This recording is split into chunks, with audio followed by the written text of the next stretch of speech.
Why was Bill so unique in my memory of when I went to Minnetonka High School? Because I had him, I was a junior in high school, which would have been the year of 1960 and 61, which is a long time ago.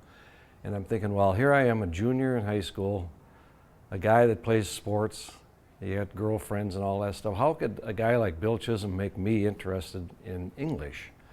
And I think the unique part about Bill was the fact that he made it not only challenging, but he made it kind of fun. And I just want one little story to tell, and maybe a lot of people that have had Bill over the years, because I talked to my son who had him in '86, still remembers this. He had an owl that sat on his desk, and one eye was closed.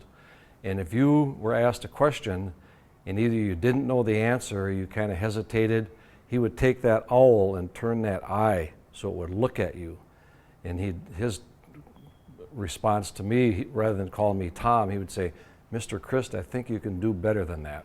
And it would make you think about what you were supposed to say. Actually, I didn't have Bill Chisholm for a classroom teacher, but I did have him as a coach mentor. In my senior year of high school, another teacher suggested I try out for the district speech festival, and I was directed to meet with Mr. Chisholm.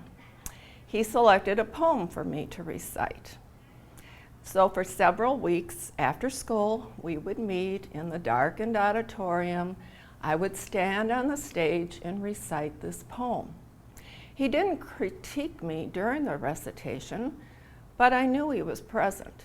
He would either sit way in the back, off to the side, down in front, and I knew he was there because the light from the stage reflected off his glasses. Now that was a very scary thing for someone who was trying to overcome their fear of public speaking.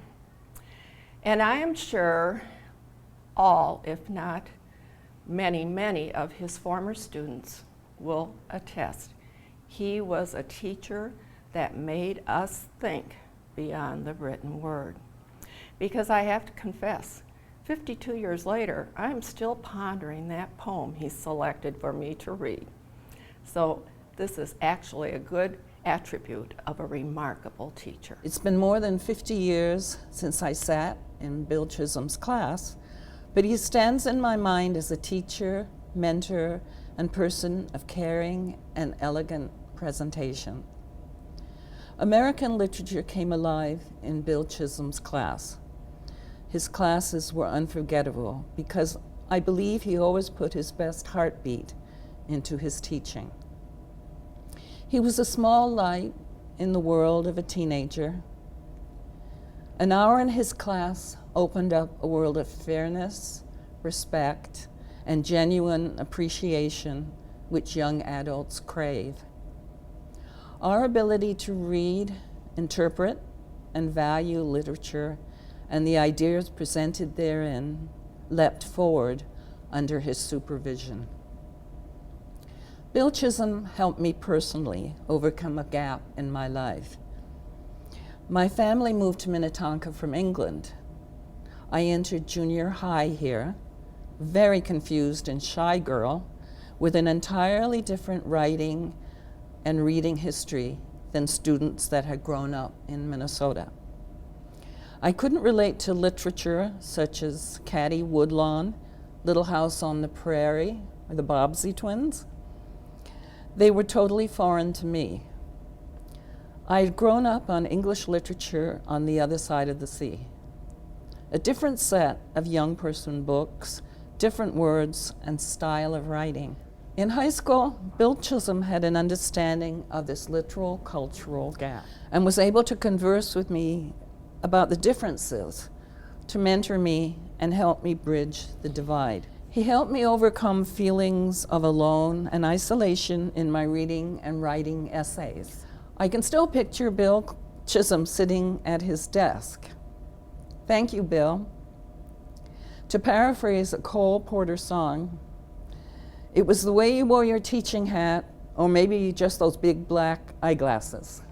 Thank you. I recall Bill's brilliant mind, his dry sense of humor, and his keen, penetrating wit, which his students thoroughly enjoyed, as did his teaching colleagues, and Bill himself enjoyed his wit. I recall Bill's ability to make learning both hard, difficult, complex, and fun. And I remember his demonstrated interest in his students' lives, both inside school and outside school. And finally, I have the honor of reading a letter from Lee Blessing, who has written over 30 plays.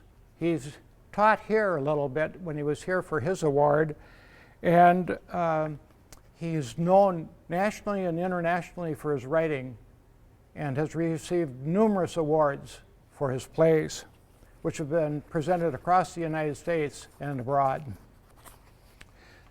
So Lee invited me to read this letter. I'd like to join the brilliant impulse to honor William Chisolm today, recalling that he honored his students every day with a level of dedication that was unsurpassed. Bill, you taught us to be unsatisfied. We lived in one of the most comfortable communities in the world, yet your message was always, challenge yourself, find something more, stay alive. You never treated us like high schoolers, but like college students you deeply hoped we'd become. Your tests were gleefully unfair and capricious, just like the world they prepared us for. It was a perverse joy trying to pass them. You taught classes in which we couldn't sleep. You spoke about John Donne as though you'd gone to school with him. And as a sidelight, you introduced us to Lord of the Rings 3.5 decades before the movies got there. So I'll go on. And once you made us memorize just the punctuation from a 100-line poem without even telling us that is what we were doing. As a teacher, you were scary as life itself, but we never doubted you or doubted that you were rooting for us. Why else work so hard? Why else give so much? Well, I have to presume that no one is allowed to teach like you anymore. I'll never forget how valuable it was to me. You were the one teacher in my experience who could steal away our most basic comforts while still managing to respect our dignity, an educational sleight of hand which you probably should have patented. It was an honor to be taught by you, Bill, a revelation. No thank you can be big enough, but thank you all the same. I give you a giant virtual hug. Wish I could be there for the award program. Lee Blessing. And I will just conclude myself by saying, teaching students for Bill Chisholm was more than a passion. It was his special grace. Thank you. Mr. Chisholm, every week he would have a little spelling contest in class. I think it was about 20 words, if I recall correctly. And every time one of the 20 words was a made-up word, a goofy word. And that word had W-E-I-R-D, weird, somewhere in the middle of it. And you had to get that word right. You couldn't miss that word because it counted as much as a real word. And 50 years later, I still recall one of these words. Broomweirdboning, B-R-O-O-M-W-E-I-R-D-B-O-N-I-N-G. Can't tell you why I know that, but it stuck with me. Anyway, that's the kind of thing that Mr. Chisholm did to make class creative and fun and interesting. He was just a great teacher. I'm so happy that I had an opportunity to join this celebration of teachers and students.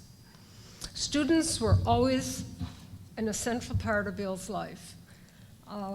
Whether here at Minnetonka, 40-some years he was here, or in Hangzhou, China, or in Üsküdar, Turkey.